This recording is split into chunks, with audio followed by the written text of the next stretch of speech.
Dernièrement, certains ont décidé d'interdire l'exportation de certains produits alimentaires vers le Burkina Faso. Très bien. Ils ont donné une durée. Nous ferons en sorte que, à la fin de cette durée, nous interdirons l'entrée de ces produits sur notre territoire. On nous traite de putschistes. Nous ne sommes pas français, nous ne comprenons pas ce que ça veut dire.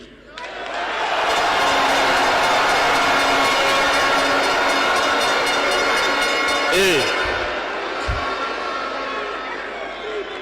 les valets locaux, qui sûrement ne comprennent même pas le sens profond du mot, nous appellent aussi putschistes.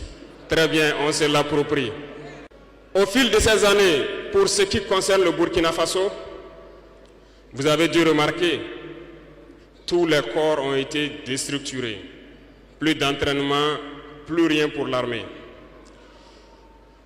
Ils ont imposé dans tous nos états-majors, toutes nos écoles et toutes nos structures stratégiques ce qu'ils ont appelé des conseillers militaires. Lorsque nous nous sommes révoltés le 30 septembre 2022, la première des choses était de chercher à savoir qui sont ces conseillers militaires et où ils étaient. Nous avons donc pu identifier que le mal est profond. Et la première des choses était de leur demander de quitter notre armée.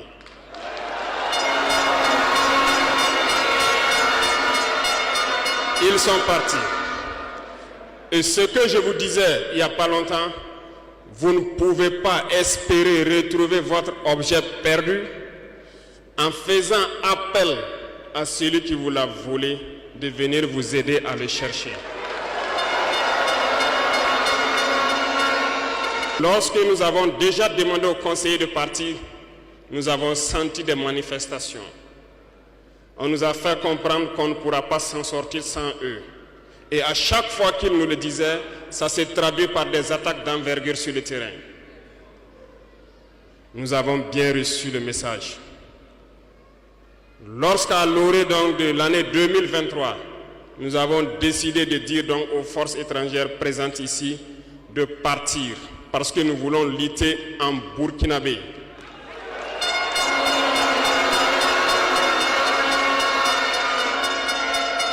Ils ne l'ont pas sûrement apprécié. Mais pourquoi venir mourir sur nos terres pour nous? Nous préférons combattre nous-mêmes. Nous avons demandé à ce qu'ils retournent chez eux. Malheureusement, je vous le dis ici aujourd'hui, comme j'aime le dire, la colonisation est rentrée. Il y a des esclaves de salon qui n'ont toujours pas compris. En son temps, des officiers militaires nous ont écrit et nous ont approchés pour nous dire que c'était une très mauvaise décision et que nous n'allons pas tenir 2 mois. Des fiches ont été écrites. On nous a transmis ces fiches pour nous faire une analyse stratégique de leurs pensées. Nous avons dit, c'est soit nous sommes souverains ou nous restons esclaves à jamais. Effectivement, lorsque le dernier soldat a quitté le Burkina Faso, nous avons compris de quoi est-ce qu'il s'agissait. Les attaques se sont enchaînées immédiatement.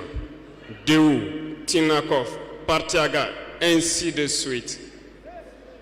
Mais ce qu'ils avaient oublié, c'est que le peuple du Burkina Faso avait compris notre message et s'était engagé sur la même voie que nous.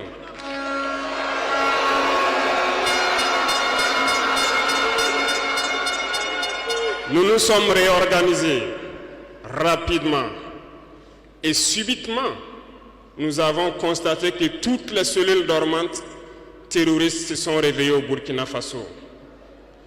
On a réorganisé l'armée au plus vite, à une vitesse inégalée. Nous avons créé plusieurs unités et même si plusieurs autres sont à venir, nous les avons équipées. Et aujourd'hui, cet équipement se poursuit parce que dans les jours à venir, les mois à venir, ce que vous allez voir venir au Burkina Faso doit faire de notre armée une puissance à craindre.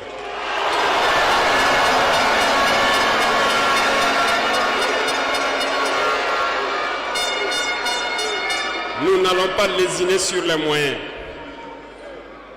Nous avons compris que le combat qui est engagé contre l'impérialisme sera dur, très dur.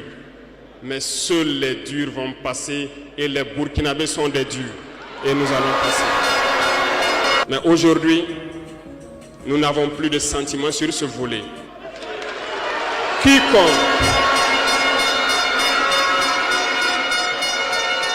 Quiconque va trahir sa patrie au profit de l'impérialisme, il sera traité comme tel. Nous avons mis en garde pendant plus d'1 an les valets locaux, les esclaves de salon, pour qu'ils ne trahissent pas leur patrie au profit de l'impérialisme. Certains ont compris, se sont rangés. D'autres n'ont pas compris, peut-être se croyant plus malins. Mais aujourd'hui, nous n'avons plus de sentiments sur ce volet.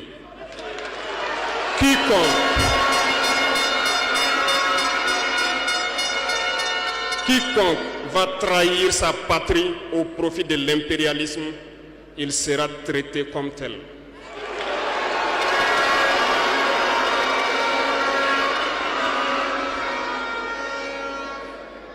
Revenons à notre fameuse CEDEAO.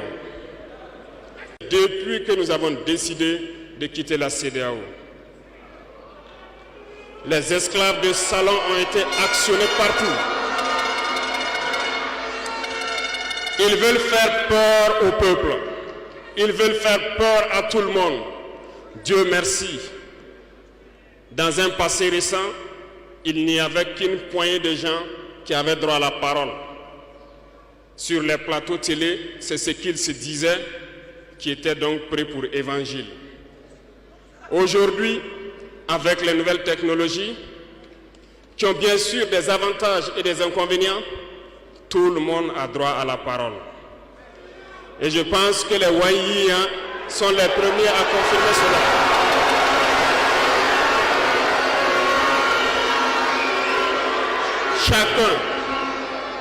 Chacun peut faire son analyse sur une situation. On peut certes se tromper, mais lorsqu'on vient vers nous pour comprendre, nous sommes bien ouverts pour vous expliquer les démarches. Ici, nous allons vous expliquer pourquoi nous avons quitté cette CEDEAO et vers où nous partons. Souvenez-vous que c'est en 1975 que ça a été créé. Et ça a été créé pour la majorité des chefs d'État putschistes, comme ils aiment le dire. C'était des militaires qui ont pris le pouvoir et qui ont pris les responsabilités pour créer la CEDEAO, pour qu'il y ait un véritable essor économique des peuples à l'intérieur donc de cet espace. Plus tard, les soi-disant démocrates se sont invités donc à la tête de nos États. Ils ont vidé complètement la communauté de son fondement. Lorsque le 26 juillet, le Niger a décidé de prendre son destin en main, nous étions surpris de voir la CEDEAO apparaître de je ne sais où avec une force en attente. Où était cette force? Lorsque des milliers et des milliers de Nigériens étaient tués par les terroristes, où était cette force lorsque des milliers de Maliens, de Burkinabés mouraient sous les balles des terroristes? Ils ont dit que par la force, ils allaient déloger donc les vaillants fils du Niger qui ont pris le destin en main du pays. Croyez-vous que ce sont des femmelettes qui sont au Niger? Il y a des combattants là-bas. L'armée nigérienne est guerrière. Ils combattent depuis des années. Ce n'est pas une armée de défilé ou une armée de maintien de paix. Et les armées de l'AES ont décidé de s'unir Nous attendons cette force en attente.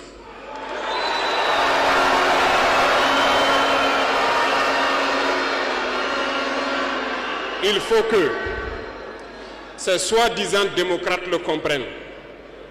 Lorsque des milliers de Nigériens sont morts sur leur lit d'hôpital par manque d'électricité ou par manque de médicaments, c'est du crime. Ils sont responsables de ces sanctions, ils sont responsables de ces morts. La même chose se passe au Mali. Avec le Burkina, nous avons des sanctions indirectes. Parce qu'il faut que les gens comprennent. Lorsqu'ils prennent leurs consignes de l'autre côté, ils viennent, ils font tout pour l'appliquer. C'est honteux. Certains ont décidé de ne pas fournir l'électricité à nos pays. Ce n'est pas gratuit, nous payons. Et ça contribue à leur économie.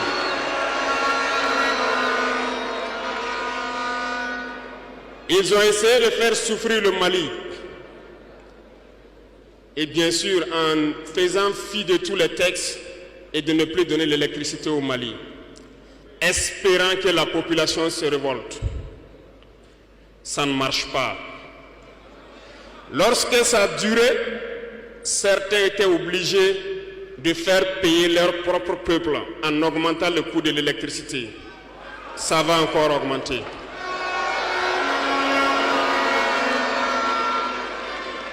Cela nous donne plusieurs leçons. Plusieurs leçons en ce sens que l'indépendance que nous prenons, la souveraineté que nous prenons, nous devons tout faire pour qu'elle soit. Ils nous ont donné de très belles leçons et nous avons très bien compris.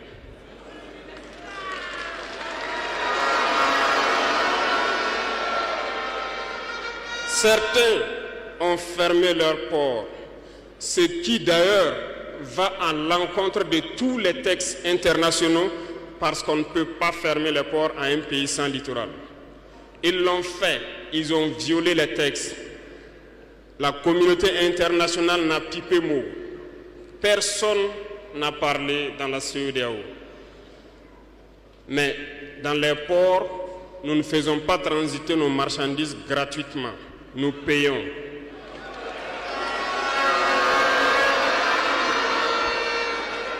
Et ceux-là qui le font récoltent aujourd'hui les pots cassés.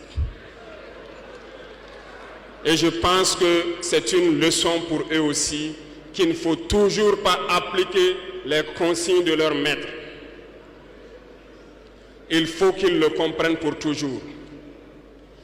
La CEDEAO n'a jamais fait un communiqué pour féliciter une victoire de nos armées.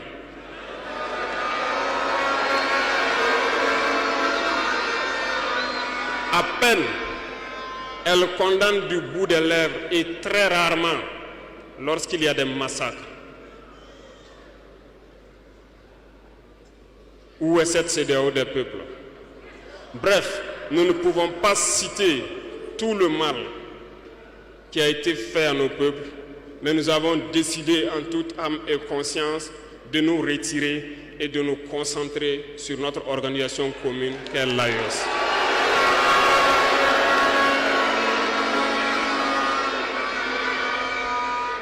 Retenez que il n'y a pas de peur, parce que en prospectant et en nous mettant au travail, nous avons remarqué une chose. Dernièrement, certains ont décidé d'interdire l'exportation de certains produits alimentaires vers le Burkina Faso. Très bien. Ils ont donné une durée. Nous ferons en sorte que, à la fin de cette durée, nous interdirons l'entrée de ces produits sur notre territoire. Thomas Sankara disait que l'esclave qui n'est pas capable d'assumer sa révolte ne mérite pas que l'on s'apitoie sur son sort. Cet esclave répondra seul de son malheur s'il se fait les illusions sur la condescendance suspecte d'un maître qui prétend l'affranchir. Seule la lutte libère. Et je m'en vais vous dire que si pour se libérer, un esclave se fait des illusions sur la providence d'une croyance que son maître lui a imposée pour le maintenir dans les ténèbres, il se fout le doigt dans l'œil. Il restera à jamais aveugle dans les ténèbres et ne verra jamais le jour. C'est un message à toute l'Afrique. Et le Burkina Faso est solidaire et soutient tous les peuples d'Afrique qui souffrent le martyre. Mais nous voulons aussi dire qu'il est temps que les Africains arrêtent de s'apitoyer sur leur sort, de se morfondre, de se lamenter. Il faut lutter. Ça ne viendra pas du ciel tout seul. Il faut lutter d'abord et Dieu va vous aider. Et le Burkina Faso est prêt à aider tous les peuples qui vont mener cette lutte.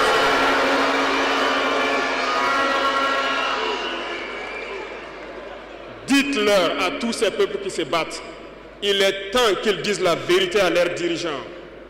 Au Burkina Faso, lorsqu'il s'est agi pour nous de contribuer donc pour que le FDS soit équipé, les députés n'ont plus de salaire aujourd'hui. Ils n'ont que des indemnités de session. Les salaires des ministres ont été diminués au maximum et le peuple contribue. Vous ne pouvez pas lutter et vouloir que les dirigeants soient dans un luxe insultant. Les peuples doivent se réveiller et exiger cela de leurs dirigeants.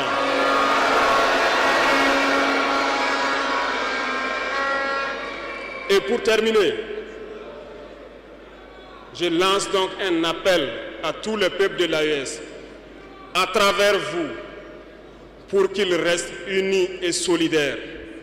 Toute souffrance a une fin. La lutte que nous avons engagée est dure, mais il faut rester la tête sur les épaules parce que l'arme fatale de l'impérialisme reste la manipulation à travers la communication. Sachez reconnaître les valets locaux, sachez reconnaître les esclaves de salon, sachez reconnaître tous ceux-là qu'on soudoie pour venir vous vendre de fausses informations. Pour vous-même, restez serein et ne vous divisez pas. Parce que l'impérialisme a 1000 manèges dans son sac. Vous devez être vigilant, vigilant et très vigilant. Merci à vous les VDP donc des différentes villes qui veillent jour et nuit pour que notre patrie reste debout. Et donc rendez hommage tous les jours aux FDS et aux VDP qui se battent au front. Merci beaucoup pour votre attention. Merci à tous ceux qui se sont déplacés ici pour que nous puissions nous entretenir. Merci à ceux qui sont dehors, qui n'ont pas pu accéder. La patrie ou la mort, nous